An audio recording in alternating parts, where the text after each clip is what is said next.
first little furry friend filled with whimsy and wonder. No, it's no big deal. Thanks. Welcome to Watch Mojo, and today we're counting down our picks for the most surprising movies that have made a huge splash either critically, commercially, or both in 2025 so far.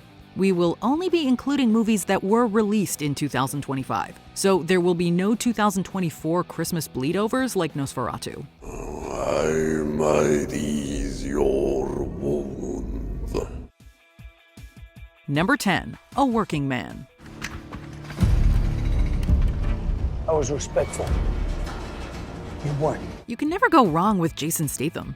A Working Man has a ton of talent behind it, including writer Sylvester Stallone, writer-director David Ayer, and stars Jason Statham, Michael Pena, and David Harbour.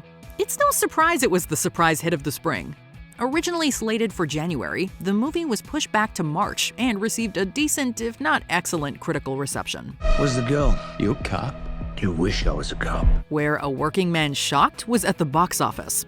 It was projected to gross between $10 and $12 million, but beat expectations and debuted at number 1 with an opening weekend of $15 million. It even dethroned Snow White in just its second weekend, but to be honest, we don't know if that speaks to this movie or that one. You know, I really don't remember you being this opinionated. Number 9, Den of Thieves 2, Pantera. Watch our 6, those aren't police headlights. Mag. It's been a surprisingly decent year for action flicks so far. No one was really expecting a sequel to Den of Thieves, but we got one to open the dead month of January. And despite the enormous 7-year gap between movies, Pantera ate. Can I get in? Can I get your head?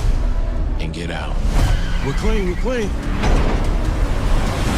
Without anyone even knowing I was there. The movie received surprisingly good reviews and was generally well regarded with moviegoers, many of whom enjoyed the more fun and lighthearted tone. It also did pretty well commercially, debuting at number 1 and spending 4 weeks in the top 10 before finishing with a take of $57 million, which was good enough to greenlight a third movie in the franchise.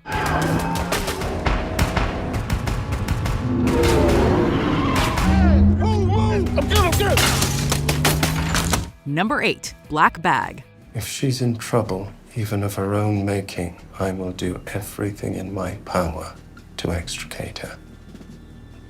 No matter what that means. You understand?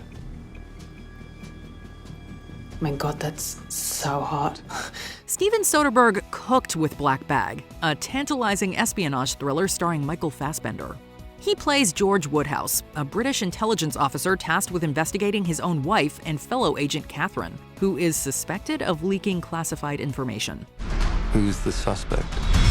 Your wife. This is Soderbergh's best film in years, an eclectic mix of beautiful style, great acting, and fun espionage storytelling. Black Bag quickly became one of the biggest critical darlings of the year, scoring huge numbers on sites like Rotten Tomatoes and Metacritic, while also proving a big hit with general audiences. Will it be one of the best films of 2025? It's too early to say, but it certainly has the potential. Have you ever physically assaulted a significant other during an argument? Oh, you know I have.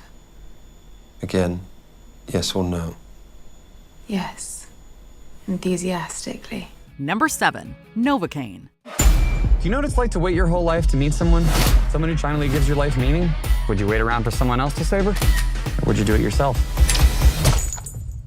We need more bonkers movies like this in the world. Jack Quaid stars as Nathan Kane, an introverted bank manager who cannot feel pain. This comes in handy when his coworker and love interest is kidnapped by bank robbers. Get on the ground! Open the vault! Cops are here early! We need a hostage. While not a huge box office success, Novocaine was a big critical surprise, with both critics and general audiences scoring it highly on their respective sites. The chemistry between Jack Quaid and Amber Midthunder was widely praised, as were the movie's creative action scenes and sheer sense of goofy fun. It's a breezy watch, and sometimes you want nothing more than that. You understand pain? Number 6, Mickey 17. Now you'll watch as I permanently delete your being from it.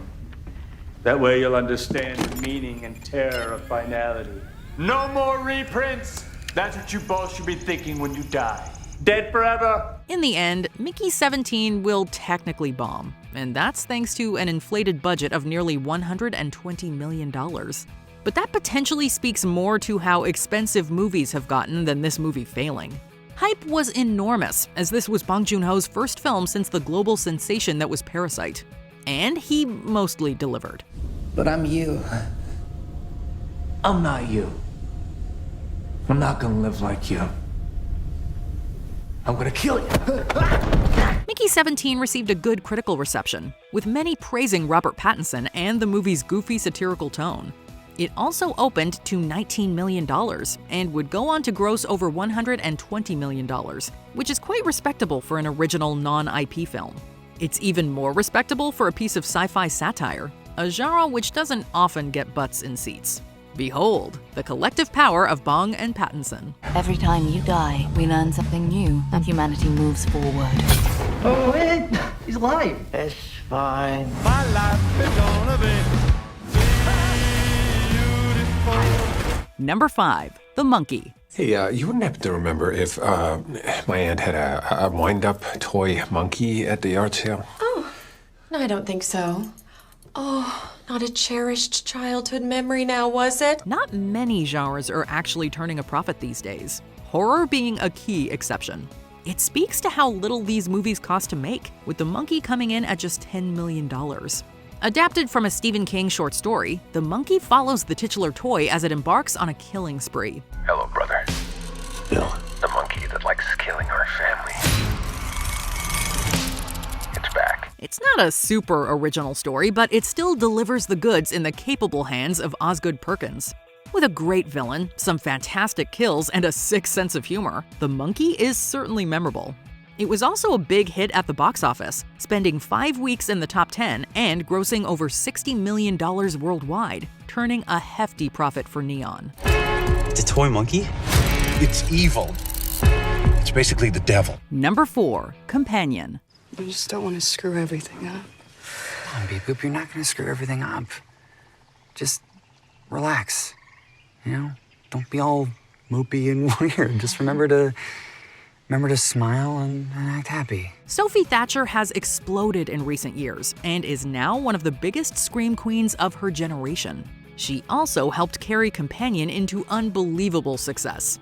Another January release, Companion does some fresh and unique things with the cabin horror subgenre, and its brilliant screenplay is full of fun twists.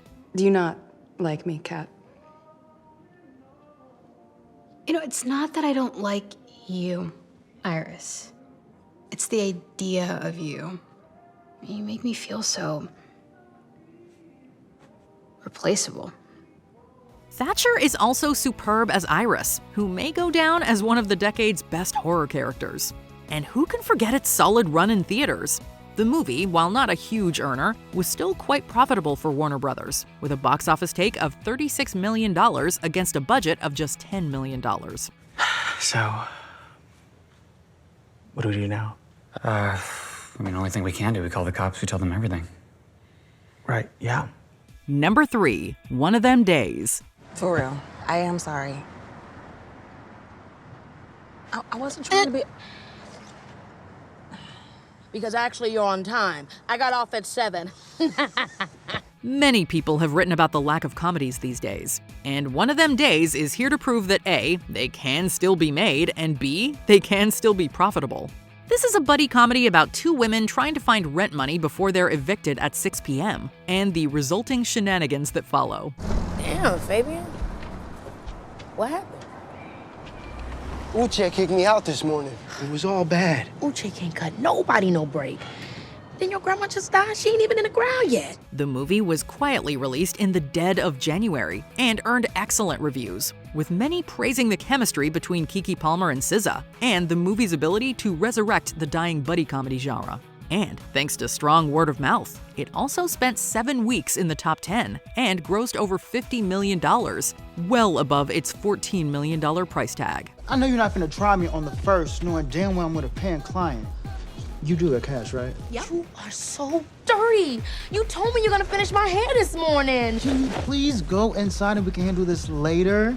I'm so sorry. This is so ghetto. Number 2. Dog Man.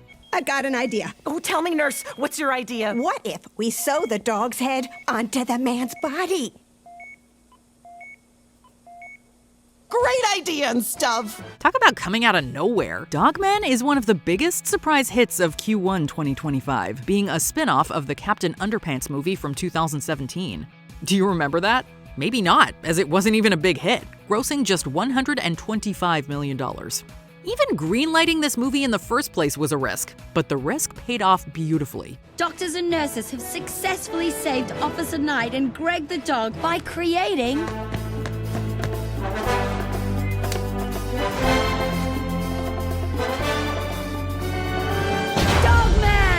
Dogman earned good reviews and delighted general moviegoers, even scoring an A cinema score.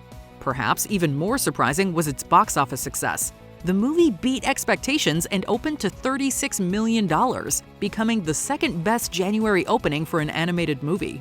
It also spent 2 weeks at #1 and finished with $131 million, well above its $40 million budget and even beating its predecessor. Petey, the world's most evilest cat, escaping from jail all the time. The man yelling at me and making me look bad again, and I'm trying. Dog, man, I'm trying, you know? Before we continue, be sure to subscribe to our channel and ring the bell to get notified about our latest videos. You have the option to be notified for occasional videos or all of them. If you're on your phone, make sure you go into your settings and switch on notifications. Number 1, a Minecraft movie. Oh, these dudes? They're the villagers. They're total pacifists and vegetarians. You don't bug them, they won't bug you. They just like to chill, trade, and eat buttloads of bread. They love crushing a loaf. And here we come to it. A movie so huge and so surprising that it shattered everyone's expectations. It seemed like the general public was quite bearish about a Minecraft movie, especially following that disastrous teaser trailer that was widely mocked on the internet. What the hell? But it just goes to show that the internet is not real life, and you should never bet against Minecraft. The movie enjoyed a historic weekend, obliterating industry projections and debuting to $301 million, making this the highest opening weekend ever for a video game movie. Move aside, superheroes. There's a new fad in town. Who are you? I am Steve. Did the success of these movies surprise you? Let us know in the comments below. reporting on the incredible saga of Dogman. Did you enjoy this video? Check out these other clips from WatchMojo, and be sure to subscribe and ring the bell to be notified about our latest videos.